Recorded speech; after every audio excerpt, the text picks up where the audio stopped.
Hello mga guys, ayan, luto na ang aking niluto na yukichang. So, ang aking ingredients dyan is taro, togi, and anong tawag dito, itong lampako, anong tawag dito sa Tagalog, sa Korean,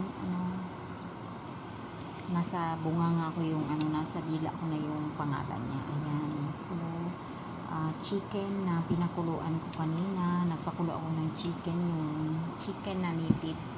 Pinakuluan ko siya sa oven, sa pressure cooker, and then niluto ko siya ng 30 minutes. Ayan, hanggang sa lumambot. Ito, dapat ang ilalagay dito is beef. So, ang aking ginamit ay chicken. So, ang tawag dito ay yukichang soup.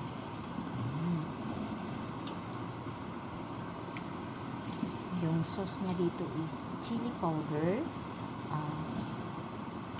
sesame oil, and then lagyan ko siya ng black pepper, seasoning salt, kunding tuna sauce. Ayan. So, luto ng ating yukichang.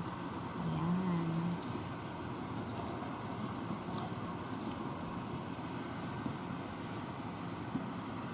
Yukichang. Ayan.